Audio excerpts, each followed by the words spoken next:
my favorite bits in the film are like when there's a robot that's just smoking or just doing something, a little kid, or like it's like a very like something you'd see in a Terrence Malick film, Sure. but it's James Cameron, like it's like the two of them have had a baby or something. That's like that was like the holy grail of like what we're trying to achieve.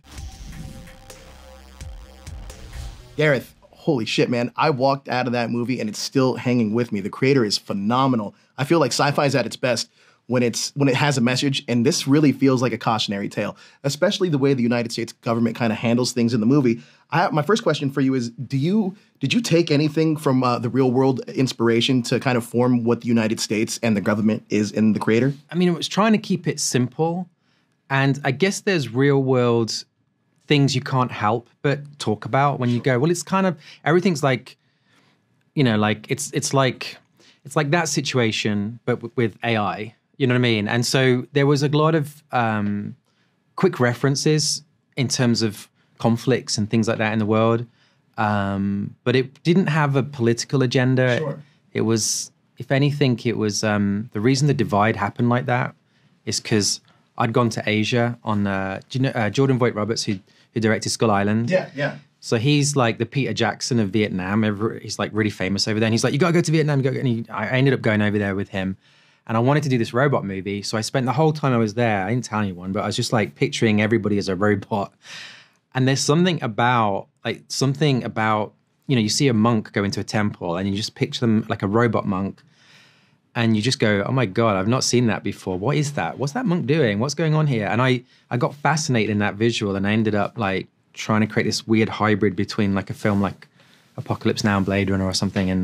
And that's really where it all stemmed from. Then reverse engineered the politics out of that. It wasn't like I had an agenda in that sort of sense. I love it. You literally just answered my second question with that. But now working on a sci-fi epic like Star Wars, and is there something that you wanted to explore with The Creator that you weren't really able to do with a big IP like a Star Wars? I guess it was more like exploring the way of making a film. Like there were some things we did on Rogue One that I thought were very successful. Like we went to the Maldives to shoot all the beach scenes in the Scarif and everything. And we shot in some real world like train stations, weirdly, and turned it into Imperial, infrastructure. And so I want to do a whole movie like that. Like I want to for every single scene in the movie, I want to go to a real location. And if you get this crew down to a certain size, the cost of building a set, which is like $200,000-300,000, Right. If you get this crew to a certain size, it's cheaper to fly them anywhere in the world than it is to build a set. And so suddenly you can go like, I was literally like a kid in a candy store. It's like, okay, I'm going to pick the best location in the whole world for every single one of these things. We went to like 8 different countries, 80 different locations, Wow. Just in Thailand, 10,000 miles. It was insane, like 150 hotels, and during the pandemic, which was That's crazy. Look, your cast in this is phenomenal. John David Washington is outstanding, but Madeline Una Voiles, she is incredible.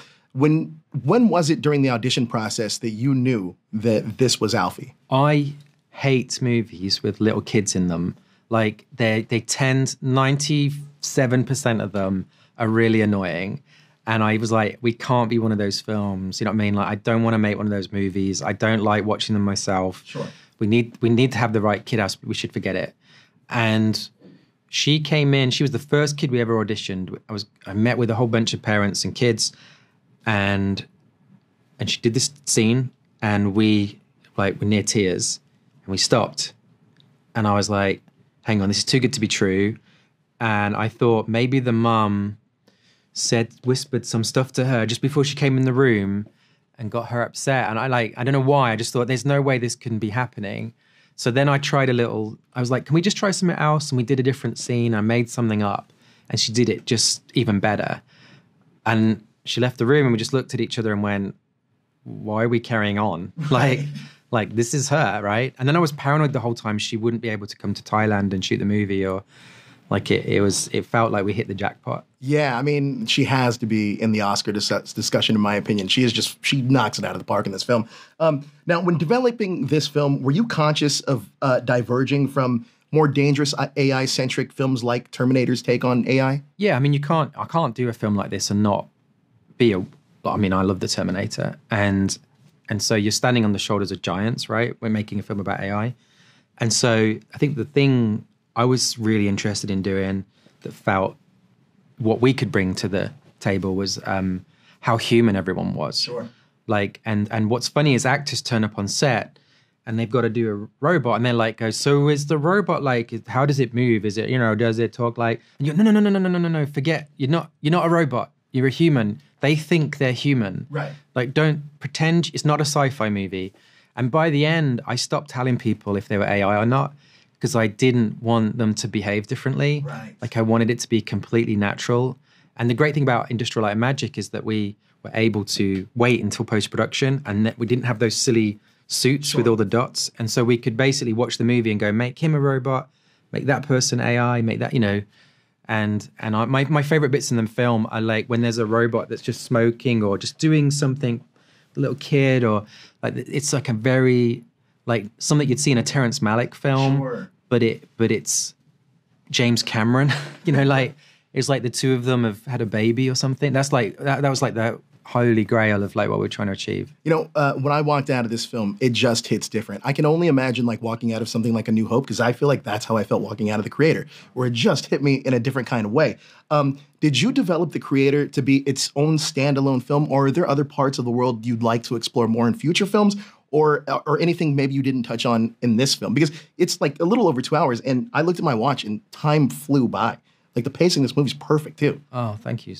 Well, the first cut was 5 hours, so we had a lot of material. We shot a lot, and so look, I would love to go back to this world. There's so many things I didn't get to do that I would just absolutely love to do. But my girlfriend's a massive when we sit and after we have some dinner or something, let's watch something. She wants to watch TV shows. Sure. I want to watch films, and the other day I was like, well, what's your problem? Like, what's going on here? And I thought about it. I was like, I like endings. My favorite part of a story is the end. It's like my favorite part of a joke is the punchline. Sure. And so I just want it to be this self-contained thing. And so, I mean, it's a high-class problem. If someone ever came up and said we want a sequel, that'd be a really good problem to have, but it's not the plan, no. This film kind of shows AI in a different light. Do you think there's a place for AI in the entertainment industry? And is there a way to kind of view AI's merits instead of its evils? It's like saying, is the computer going to be part of the entertainment industry like 30, 40 years ago? We can't stop it. It's coming. And no one wants, the guilds don't want to ban AI. We need to just have control over this stuff. And everyone knows that it's going to be this very powerful tool. My personal hope is that it will democratize filmmaking. Right. That ever since, basically there's a divide in cinema, say like digital effects, Jurassic Park, say pre-Jurassic Park, post-Jurassic Park, and cinema sort of changed on that moment. I think there's going to be an AI, pre-AI, post-AI in terms of films. And it might mean that some kids in their bedroom will be able to make a masterpiece, and not have $200 million. And so that might mean great filmmaking starts happening, just like the invention of the electric guitar. There's a creative explosion in music, like we never saw before. Sure. So I'm rooting for good to come out of it. Well, if the AI does take over, Gareth, they're definitely going to let you live because you understand them. I'm allowed a +1. Well, hopefully you can bring me along. Well, we'll see. We'll see. Well, look, this film is a masterpiece. Honestly, it really is. It is my favorite film of the year. Like I said, I walked out of this film and I'm still talking about it. I'm still thinking about it. It's phenomenal. Thank you so much for your time.